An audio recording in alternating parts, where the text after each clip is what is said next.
If you read the incident logs, the missing in the pines become tidy lines. Separated from party, likely exposure, subject unprepared. The boxes are clean, the trails are not. Rangers who walked the grid told me the parts left out. Names and coordinates are changed. The terrain is still the same. These are 12 disappearances that make no sense, gathered from parks that ask us to leave no trace and to accept polite answers. The rule of the timber is simple. If something calls from the tree line, you did not hear it. If a light waits where a light should not be, you do not walk toward it. Listen, but not to the thing that borrows a voice. Count your steps and count them again. Some people did. They still did not come back. First file. A 7-year-old lagged 30 yards behind his parents near a loop spur and stepped out of sight. Snow had a hard crust that morning. The family called, got his name back on the wind, 2 beats late. Searchers grid cut the slope by noon and found a perfect line of small prints leaving the trail, level and straight. No weave, no stumble. After 20 yards, the prints rose onto a fallen trunk and continued along bark, then stopped at the clean break where lightning had split the pine. No slide marks down either side, no prints beyond. A radio captured one syllable that sounded like hi, not from any team channel during a dead zone. The report ends with likely carried off trail by wildlife. The tracks say no animal carried what never came down. Parents still listen there now. Second file. A volunteer rescue leader went missing from her own search. She broke off to check a spur lined with lodgepole and never answered the check-in. The breadcrumb trail on her handheld later showed a neat oval a half-mile long, perfect as a track lane. Her team found her boot prints marching that same oval, each heel landing in the last heel, each toe kissing the same scuff, as if a machine repeated one step for an hour. A whistle carried through the pines, 3 short blasts, her signal, followed by a 4th that bent low like a bottle note. The dog refused the track, lay down, and stared into the trees. They found her pack stacked on a stump at shoulder height, her cap hung above it with no marks on bark. The report concludes orienting failure. The team never uses ovals in training anymore. Third file. 2 brothers on a long loop made their last check-in from a ridge where the blazes switch from blue to white. A storm pushed through at dusk. In morning light, a crew found their campsite flattened but tidy. Food hung, boots gone. 10 minutes down trail, a cairn stood in the switchback that had not existed the night before. Inside, tucked like a seed, was a strip of topo map torn from their guide. Edges neat, rain not yet puckered. Farther on, a phone lay face down with the camera still recording. The video shows boots moving in daylight, but the metadata says 2:11 a.m., and the trail signs in frame point the wrong way, letters reversed as if viewed in a mirror. The crew followed prints until they reached granite that holds no memory. The file closes with probable voluntary departure from route. Their father still hikes that loop clockwise. Fourth file. A 5-year-old left a picnic to chase a butterfly and never returned to the blanket. The creek by the site ran ankle-deep across stones bright as coins. Trackers picked up her little sneaker prints heading upstream, then crossing to a meadow ringed by young pines. At the grass edge, the prints sharpened as if pressed by a heavier child, then stopped in a tight cluster like someone had made her stand very still. The dog circled once, then lay down and would not point. A jacket was found 2 days later under a flat rock in the meadow center. Sleeves tucked as if by a careful parent, clean despite 3 inches of rain. The compass on a lead's chest spun lazy and never settled until they stepped back into the trees.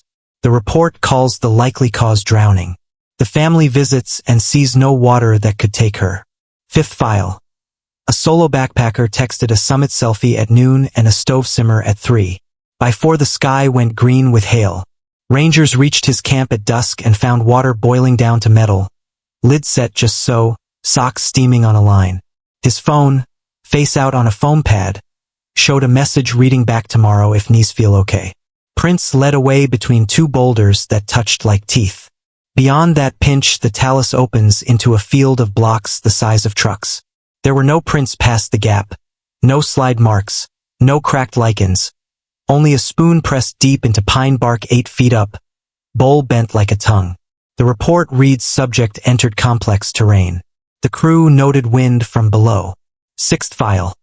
A host counted 3 friends past his sight headed to the vault toilet, headlamps low. He waved. Only 2 lamps came back. The friends knocked on every door in the loop before they reached the host, crying, saying he liked to play jokes and he was hiding. The distance is 30 yards. The door was propped with a rock when rangers arrived. Inside, the floor was dry, the seat lid down, and a phone lay on the tank playing white noise at low volume. Its alarm label read sunrise.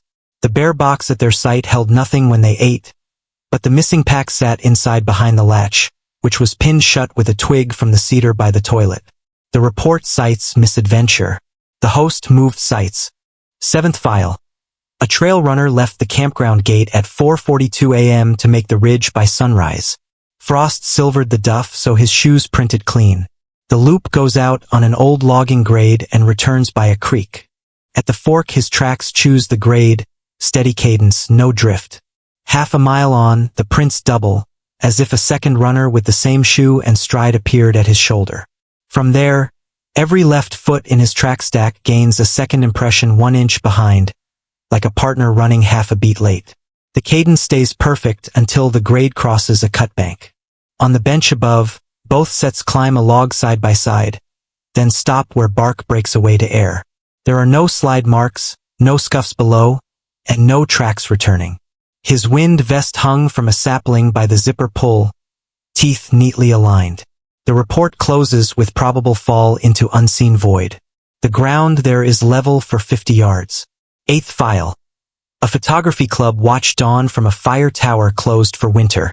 One member dropped a lens cap between treads and went down to fetch it while the others kept shooting. The woman nearest the hatch heard boots on the steps, slow, counted 6, then saw his cap rise through the hole by itself, flip once and settle on a tread. She called his name. The boots continued down until the sound faded beneath the wind. They waited 20 minutes.